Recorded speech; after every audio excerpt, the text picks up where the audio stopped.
Hansmeier filed a complaint against his own attorney to try and get himself exonerated. Holy crap! So you might remember, over the last couple years, I've talked several times about Prenda Law and other copyright trolls. And by copyright troll, I don't mean the kind of copyright troll that I need to be like, oh, well, the court hasn't said they're a copyright troll, or in my opinion, they're... No. These guys are the very legal definition of copyright trolls, of illegal copyright trolling. And we're going to go over their sentencing recommendation. This is the sentencing recommendation for Paul R. Hansmeier. You might remember that Paul Hansmeier and John Steele and the now late Paul Duffy were the three principal lawyers behind the copyright trolling scheme set up by Prenda Law, which includes many companies, AF Holdings, Ingenuity 13, Guava LLC, and others. There were still others, I think. So let's just jump into this. This is only 16 pages long, and I know a lot about it. We're going to be going through it quite quickly. It's really interesting, so just bear with me.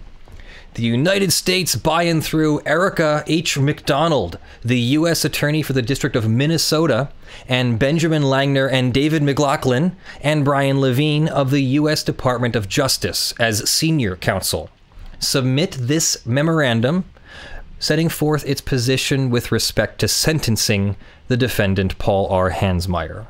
The United States agrees with the factual statements set forth in the pre-sentence investigation report. In addition, the United States agrees with the sentencing guidelines contained in the PSR.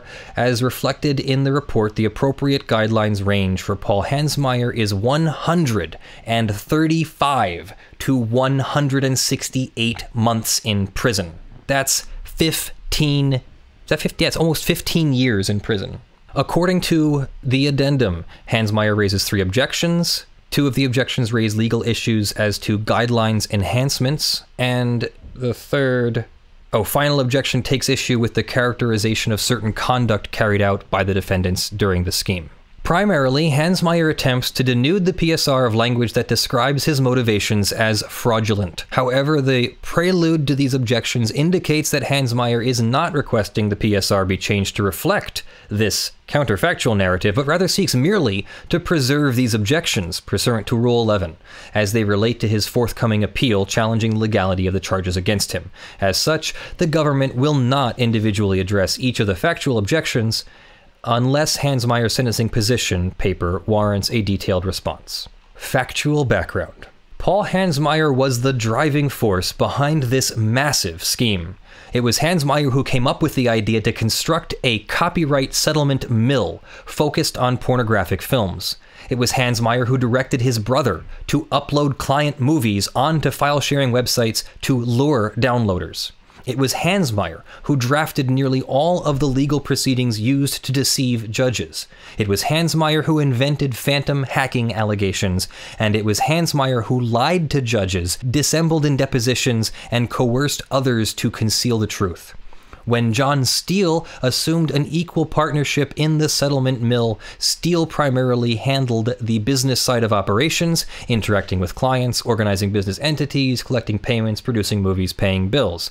Steele was the brash frontman whose false bravado and half-truths drew the ire of defense attorneys and judges, but witnesses repeatedly identified Hansmeier as the Machiavellian presence behind the scenes directing the creation and dissemination of false statements to courts. For the record, I have spoken to John Steele, and he told me to go F myself. So I feel like I hold a special position in his heart because I called him and asked him for a copy of a legal document that he sent to my client that my client couldn't get to me because my client didn't have, this was before the days where everybody had a camera phone. Smartphones were just becoming ubiquitous.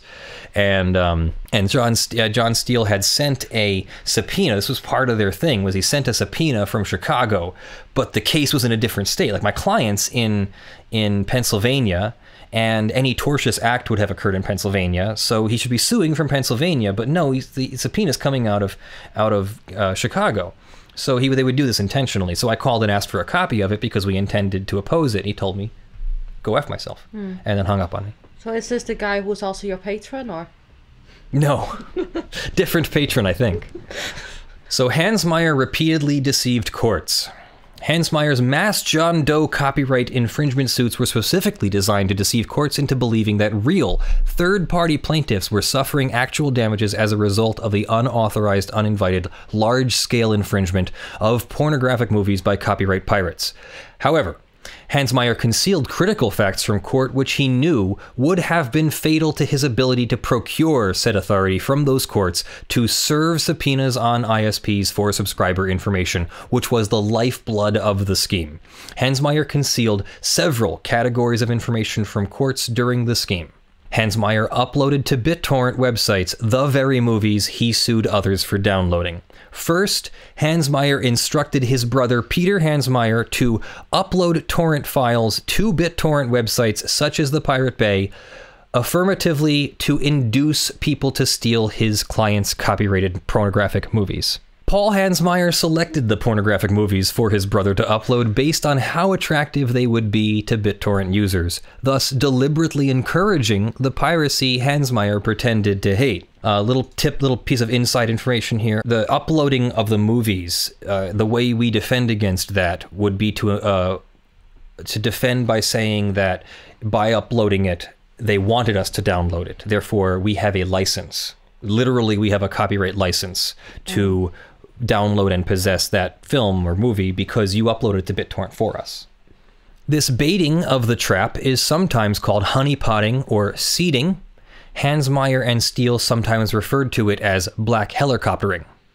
On Pirate Bay, Peter Hansmeier baited the trap under the username SharkMP4. Hansmeier then hired a local firm called Algenta Technologies to create the software that enabled Hansmeier to find the IP address of persons using BitTorrent software to take the pornographic bait he seeded. If you're unfamiliar with BitTorrent, it shares as it's downloading, and it's doing so on a peer-to-peer network, so it has to share your IP address. So your IP address is traceable back to your customer premises equipment, which means they can figure out which subscriber is based on an IP address, and the ISPs can respond to a subpoena.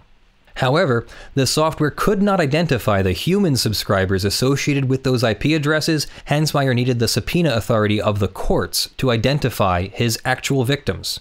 Thus, in courts throughout the country, both state and federal, Hansmeier filed hundreds of lawsuits against thousands of John Does. In each of those cases, in order to obtain the subscriber information associated with the IP address, Hansmeier filed motions requesting authority to serve subpoenas on internet service providers such as Comcast and AT&T. Knowing that if he told the truth, courts would deny him access to the information he needed, Hansmeier concealed from the courts his complicity in the copyright infringements he pretended to be attempting to rectify.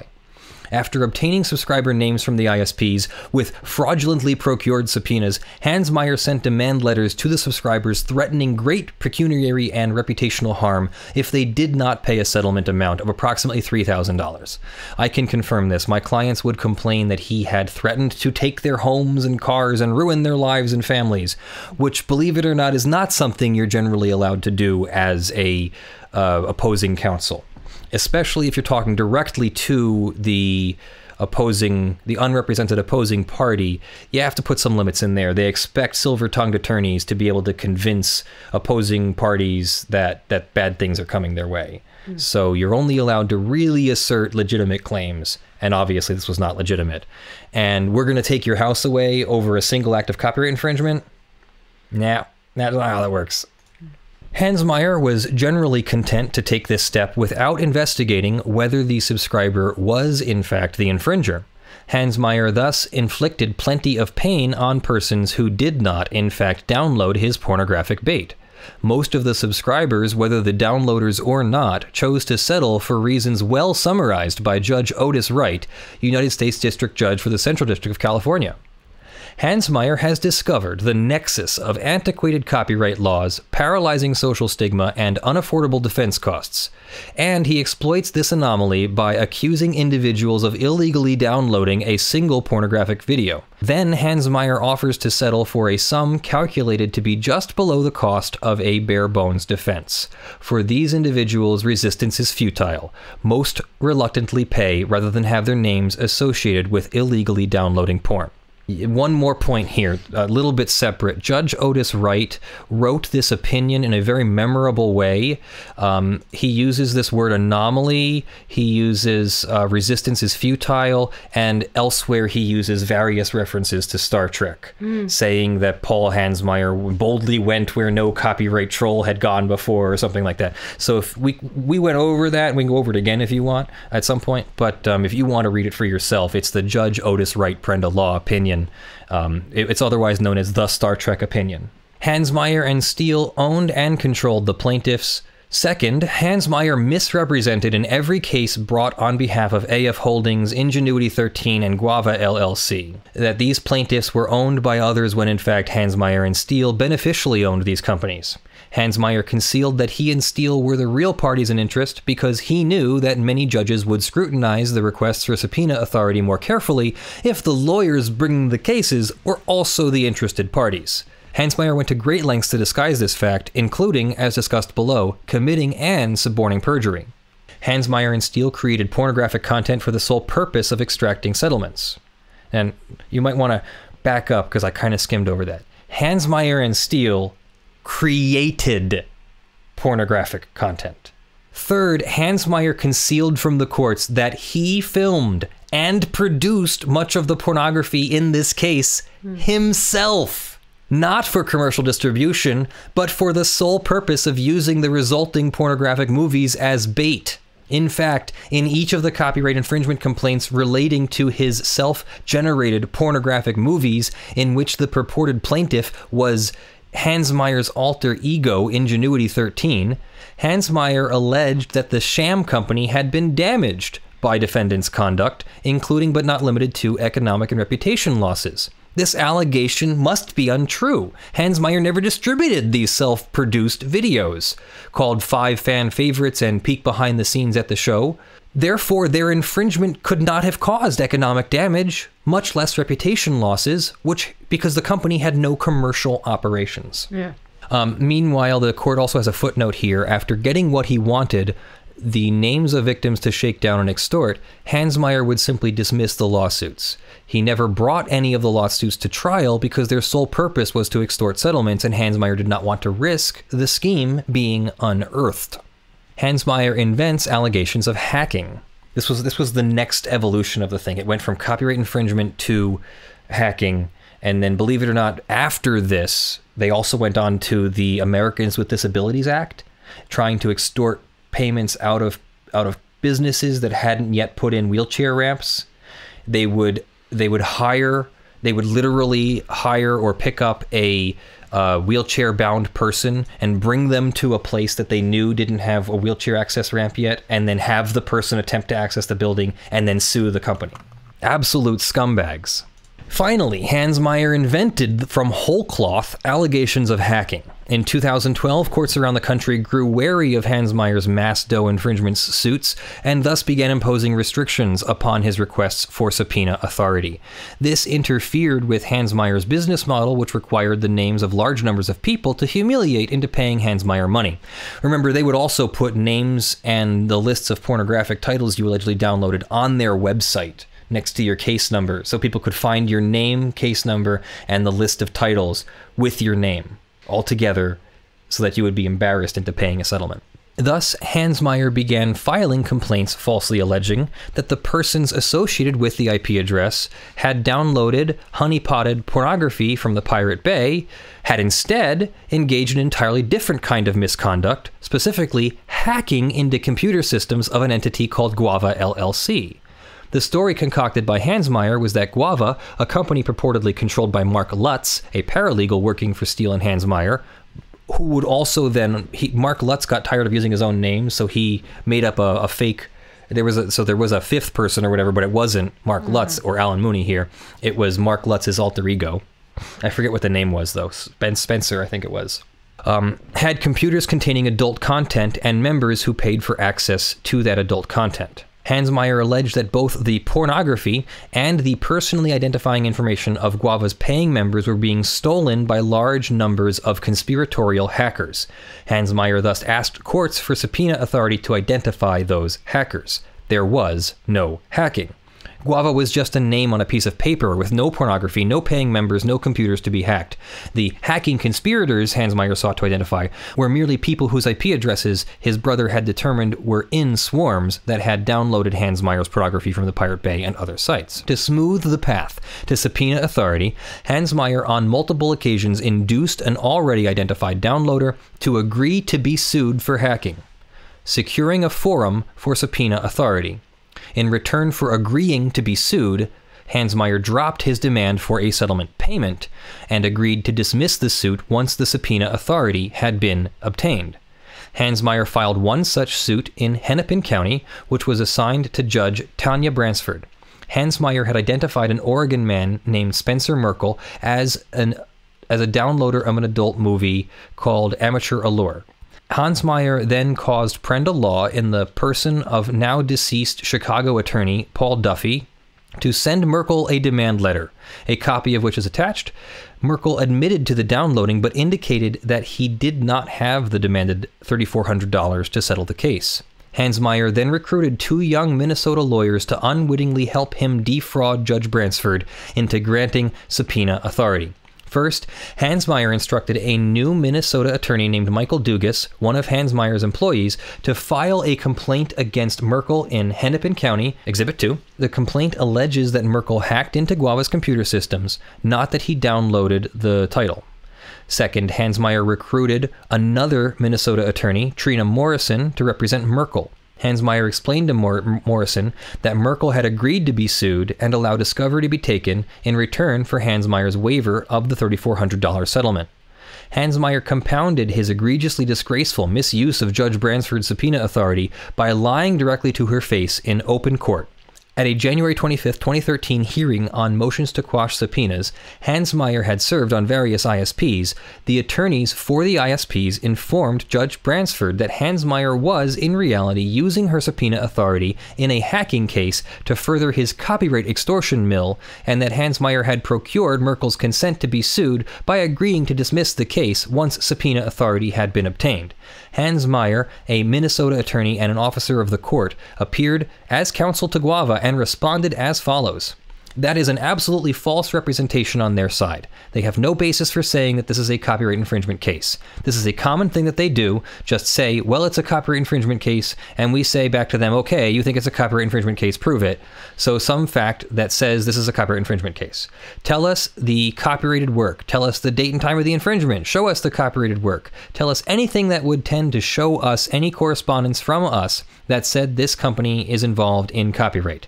They just say it, and they have no basis for it. I mean, they may as well say this is a hit-and-run case.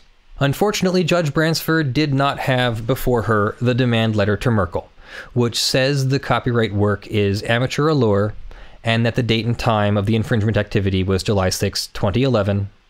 However, Judge Bransford did have before her Merkel's affidavit saying he agreed to be sued in return for a later dismissal, which Hansmeier sought to discredit again by saying, the court asks, I thought that's very strange that a defendant would have no objection to all of this, so it did appear that there was some kind of collusion or plan going on, and it looks like by Mr. Merkel's affidavit that he's kind of agreeing with that.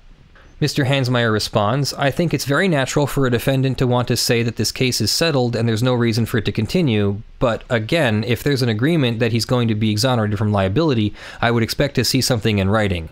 I don't think I would. Well, our client has not agreed to settle the matter, I guess is the bottom line. Hansmeier's unabashed misuse of his law license and position of trust as an officer of the court, embodied in his lies to Judge Bransford, all to obtain names to be fed into his extortion mill, was absolutely disgraceful. Hansmeier protected himself by using proxies. Hansmeier repeatedly caused other people to do the things that he would later deny doing himself. For example, Hansmeier had no problem directing his brother to upload pornographic movies to the Pirate Bay and then representing to a court that he never uploaded movies to the Pirate Bay in my life. Hansmeier consistently took refuge in forms, labels, meaningless filings, and technicalities to deflect responsibility for his extensive wrongdoing. Knowing that his entire extortion operation was built on a shabby foundation of fraudulently obtained subpoenas, Hansmeier did virtually everything in this case by proxy. And when the scheme collapsed, he sought to blame those proxies. First, Hansmeier hid the fact that he and his co-defendant, John Steele, were the attorneys responsible for filing every fraudulent copyright infringement lawsuit in this case. Hansmeier and Steele recruited an alcoholic and now deceased Chicago attorney named Paul Duffy to serve as the putative owner of Prendl Law, the firm that represented AF Holdings, Ingenuity 13, and other sham plaintiffs in the various copyright cases. Hansmeier also recruited a California attorney named Brett Gibbs to be of counsel to Prendl Law in scores of cases filed in the state of California. Despite the fact that Gibbs took direction from Paul Hansmeier, not Paul Duffy, Hansmeier encouraged Gibbs to lie to Judge Wright by saying that Paul Duffy ran Prendl Law. Second, Hansmeier hid the fact that Hansmeier and Steele beneficially owned and controlled the sham plaintiffs, AF Holdings and Ingenuity 13, whose copyrighted works were supposedly infringed. Hansmeier and Steele recruited a Utah law firm to incorporate both entities in a Caribbean island country called the Federation of Nevis and St. Kitts in order to obscure their ownership. Hansmeier later falsely claimed that a trust called Saltmarsh owned the entities, and a man named Mark Lutz, a paralegal who worked for Prendl Law, was the manager. Hansmeier's efforts to distance himself from the sham companies is best illustrated in a deposition of Hansmeier taken February 2013, attached as Exhibit 6. I don't think we have the exhibits. Third, when courts around the country sought to hold Hansmeier responsible for the fraud and damages he wrought, Hansmeier resorted to perjury and suborning perjury to escape blame and retain the proceeds of the scheme. Hansmeier and Steele swore out false declarations, gave false testimony in depositions and at court hearings, and caused Lutz to do the same. In California, he had attempted to blame Gibbs for the misrepresentations and deception rampant in the lawsuits filed by Prendl Law.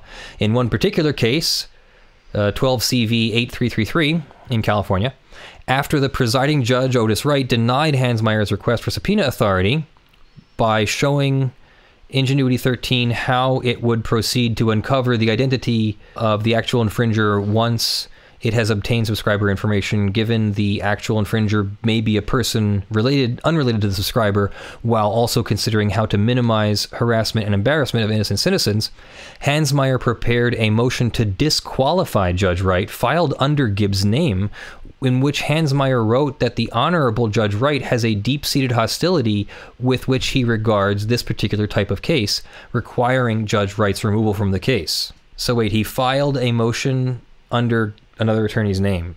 That's terrible. The rich tapestry of lies constructed and promoted by Hansmeier are captured in a neat microcosm by the declaration in the Navaska case, attached as Exhibit 5. Some highlights, quote, "I have never served as director, officer, manager, or employee of AF Holdings, or otherwise possessed managerial authority over or an ownership interest in AF Holdings." This sworn statement was entirely false. Hansmeier had a Utah law firm incorporate both entities and made all litigations decisions for both entities. Bank records conclusively show that victim settlements from cases in which AF Holdings and Ingenuity 13 were the plaintiffs went into the coffers of Prendl Law and then were split between Hansmeier and Steele. Quote, "I have not served as counsel of record for AF Holdings in this case. Further, I did not manage or have any supervisory authority over Brett Gibbs in this case. I did not draft the complaint filed in this case, nor did I have any settlement authority in this case." Each part of this sworn statement was entirely false. Although Paul Duffy was the titular owner of Prendl Law, Hansmeier and Steele controlled Prendl Law, and Duffy suffered from such severe alcoholism that he often could not function as a lawyer. In fact, Hansmeier routinely mocked Duffy for his absenteeism and incompetence. Further, Gibbs functioned, in effect, as Hansmeier's stalking horse. Hansmeier drafted the complaints Gibbs filed in the state of California, and Hansmeier had ultimate settlement authority. So that almost sounds to me like Paul Duffy, they identified him as a, basically an incompetent attorney. And they were like, hey, we just need to use your name. Just let us use your name and your law license, and we'll let you keep being an alcoholic. Instead of helping the poor guy maybe not be an alcoholic. He died at like 55 years old. Like, the guy died during this case, like, of his alcoholism. Did they help him in any way, do you think? Probably not. No, I'm pretty sure that by calling him names and stuff, they wanted to keep him in alcoholism so that he would be vulnerable to them. Yeah. They probably, in a way, helped him die. Scumbags. He wasn't doing anything, right? It was just his name that was in use. So essentially, they were paying him to be an alcoholic whose name they could use in exchange for, all the money that they gave him, and presumably he was, Quote, I served as a Federal Rule Civil Procedure 30B6 designee at the request of Brett Gibbs and Mark Lutz. A 30B6 designee is like a corporate representative in a deposition. As noted above, on February 19th, 2013, Hansmeier sat for a deposition in the Nevasca case. As the 30B6 designee, Brett Gibbs and Mark Lutz did not request Hansmeier's testimony. Hansmeier beneficially owned AF Holdings, represented it as the law firm Prenda Law, and decided to testify independently of any request by Gibbs or Lutz. Furthermore, as noted above, the degree of evasion and dishonesty Hansmeier displayed during that deposition was stunning. Quote, I have never created a Pirate Bay account in my life and categorically deny ever uploading or downloading any BitTorrent files or any past client of mine, including AF Holdings. Hansmeier directed his brother, Paul Hansmeier, to upload all of AF Holdings' pornographic bait to the Pirate Bay using the handle SharkMP4. This classically Hansmeierian statement is technically true, but entirely misleading. Money laundering. As part of their efforts to obfuscate the true ownership of AF Holdings, Ingenuity 13, Prenda Law, and the other entities used by Hansmeier and Steele to carry out their fraudulent scheme, they created a company named Under the Bridge Consulting. I kid you effing not. The lawyers behind a massive copyright trolling scheme called their company Under the Bridge Consulting. FYI, there's another story we've told where a massive copyright pirate, okay, maybe not massive, but a copyright pirate who allegedly downloaded 5 movies and then destroyed all the evidence that could have been used to either prove his guilt or prove his innocence, named the altered drive that had been wiped of all information Squeaky. Squeaky. You're a forensic examiner, and you get a clean drive from somebody. It looks suspiciously too clean. I'm and not a digital. No. I meant hypothetically. Sorry, I forgot for a moment that you're an actual degreed forensics expert. Pretend for a moment that you're a forensic examiner, and you're looking at a hard drive. You're on your Windows. You open up Windows, and you go to, this computer, C drive, D drive, and everything, and you see a C drive there, and it says Squeaky. That's not a middle finger to the examiner. I'm pretty sure that's a middle finger to the examiner. The function of Under the Bridge Consulting was to funnel the illicitly obtained settlement monies from Prenda Law to Hansmeier and Steele. Over the following year, Hansmeier and Steele transferred more than $1 million from Prenda Law into Under the Bridge, and shortly after each payment transferred the profits from Under the Bridge to themselves, while secretly diverting the settlement proceeds to their own bank accounts. They repeatedly and falsely represented to courts that they did not own AF Holdings, Ingenuity 13, or Prenda Law. Let me go into one more quick story here. Back in 2013, I think it was, so 12 or 13, there was a AF Holdings case filed in Philadelphia. And I nabbed no less than 4 clients after checking with my state bar to make sure that I wasn't in any sort of conflict of interest between 4 different clients in the same case. 4 defendants in the same, because they're all unrelated, right? So I represented 4 defendants in the same case and filed motions to quash under Pennsylvania law. Same thing that they said earlier, the same thing that the ISPs did, saying that this is a copyright case. Why are we in Philadelphia? Why are we filing state law claims against a copyright defendant? Well, opposing counsel was an acquaintance of mine, whose name I won't mention out of respect, but you're walking a thin line. And the case was suddenly dropped. And we didn't know whether it was because of my motions to quash. We didn't know if it was because another attorney had filed a notice of removal from state court to federal court. The case would be transferred to federal court and then would have to be transferred back if it was not meant to be in federal court. At first, we just thought that we won the case, and all of the various defense attorneys announced to their clients that they had won the case. I said to my clients, they must have really thought that we wrote a good motion to quash. Well, I was told by someone that they couldn't reveal any confidential information, but the case was not dropped because of our motions to quash or the other attorney's notice of removal. Charlie Thomas. Good guy. The assumption I make now is that my colleague had gotten wind of this and decided that he didn't want to be a name in this document. Good decision. Good decision. That would be meaningful to me. I would not want that either if I were you. Let's see. It was not until Brett Gibbs published some of Prendel Law's bank records showing significant transfers to Under the Bridge Consulting that it became apparent who truly controlled this mass settlement mill and who received the lion's share of its fraudulent proceeds. Even after Judge Wright's widely read order sanctioning Hansmeier, Hansmeier continued to hide the money he gained through the fraudulent scheme. Hansmeier transferred money into his new law firm, Alpha Law, into accounts controlled by his wife, Podrigan Brown, and a sham trust called Munyet, and then filed a fraudulent bankruptcy case concealing the fact that Hansmeier retained control over a substantial amount of proceeds in his fraud case. The appropriate sentence. Hansmeier's scheme caused widespread damage throughout the United States. First, Hansmeier's scheme caused great consternation and embarrassment to shakedown victims. Many of these victims were mere ISP subscribers and not the real downloaders. However, even the downloaders themselves were victimized. After all, Hansmeier himself enticed and encouraged the conduct he sued upon. As much as he would like to think so, his disgraceful conduct in this case has no morally equivalent counterpart, even in the worst of the downloaders. Second, Hansmeier's scheme wasted judicial resources throughout the United States. It engendered a great deal of litigation regarding discovery, motions to quash, and motions for sanctions that should have never happened. And it brought embarrassment and disrepute to the legal profession. Third, Hansmeier's scheme damaged the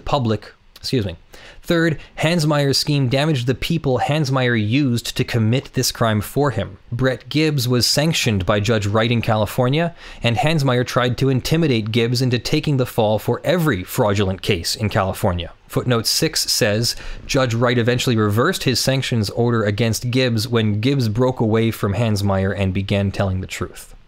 Ultimately, Hansmeier made good on his promise to pillory Gibbs in California by writing a false bar complaint, which the defendants had Mark Lutz sign and file with the California Board of Professional Responsibility.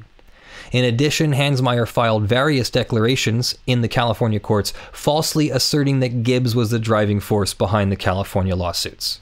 Wow. Hansmeier filed a complaint against his own attorney to try and get himself exonerated. Holy crap! Gibbs was but one causality of Hansmeier's proxy-oriented approach to defrauding the courts. Attorney Michael Dugas was sanctioned by the Minnesota Board of Professional Responsibility for his role in the Merkel case. Hansmeier put his own brother in harm's way by instructing him to upload copyrighted material to the Pirate Bay. Hansmeier and Steele caused Mark Lutz to perjure himself all over the United States. Only death saved Paul Duffy from the clutches of the Illinois Board of Professional Responsibility and perhaps even indictment. Unwitting attorneys across the nation, such as the various local counsel who filed suits on behalf of Prendel Law, sustained reputational damage from the stain arising out of the cases filed by Hansmeier. In summary, Hansmeier was greedy, arrogant, devious, mendacious, and consistently positioned other people to be damaged by his conduct, even as he enjoyed the proceeds of the scheme he orchestrated. Even now, Hansmeier continues to accept responsibility only in conditional terms, hoping to convince the appeals court that his shocking abuse of his position of trust as a Minnesota attorney and an officer of his courts was somehow legal. For the foregoing reasons, the United States respectfully recommends that this court sentence Mr. Hansmeier to 150 months imprisonment, a sentence within the guidelines range applicable to Hansmeier's scheme. Respectfully submitted, Erica McDonald, Benjamin Langer, and Brian Levine, United States Attorney, Assistant Attorney, and Department of Justice Senior Counsel. Holy shit, right? And I Like- think there's a footnote saying that as part of the plea agreement that they can't ask for any more. So it kind of sounds like one of those things where it's like, we would ask for more, but we've Yeah. already agreed not to. The sentencing recommendation was agreed not to go above 150 months. So what is 150 months? That's not 15 years. I can't do math in my head. It's like Me neither. it's like 12 or 13 years. It's 12 and a half years. It would be 120 months for 10 years, 144 months for 12 years. Yeah, Yeah. 150 for 12 and a half years. So that's our show, everyone. As you are well aware, this is a community-supported channel, and you guys, your support is just amazing, especially today. But today was a special day, so let's acknowledge, at least today was a special day. We wouldn't normally get this kind of support. But other than this, your support is already also very meaningful and material to our mission here. So thank you to the following March Patreon supporters at the $50 plus level: Jonathan Doe, John Steele, Gavin Barnard, Evie, Andy, Kyle Mudrock, Vera Montaigne, Michael Pierce, Terry Crisp, Richard Fournier, Spirit Bear, Jan Negre, Daniel Perez, Aspernari. I'll throw Sean McNamara and Atarik in there for your help today. Thank you very much for your support. And we'll also, the April thing will start tomorrow or so. Anybody whose pledges are remaining today, when it crosses over into tomorrow, and I guess I don't know if there's an in-between period, but Patreon will start charging your card sometime tomorrow for the support in April, and then once that's all charged, I will update these lists with the new supporter lists for the videos that drop. The crawl will still be for the March supporters since the video was produced in March. So thank you very much for joining me. I am Leonard French, your favorite copyright attorney. This has been one heck of a birthday show. Thank you very much, and I'll see you in the videos that we drop this week. Love you all. Bye. I want to try to remember the patrons list off the top of my head. I think I can do it. Go ahead, I try. listen to it so often. All right. Thank you to our $50 patron subs. Okay, let me start over. Thank you to our $50 patrons, Jonathan Doe. Oh my God, kill me. Thank you to our. I don't think that's how Leonard usually says it. This, I put it, Brandon, are you just messing up now so you have time to quickly Google it? No. Thank you to our $50 plus patrons: Jonathan Doe, John Steele, Gavin Bernard, Evie, Andy, Kyle Mudrock, Vera Montaigne, Michael Pierce, Terry Crisp, Richard Fournier, Spirit Bear, Jan Negre, Daniel Perez, and Aspernari. Wow, that is them. And we're adding Sean McNamara. Sean McNamara. Yes. We could probably add Atarik and Aspinari is already there. Aspinari's already there into the list because of how much they donated today. I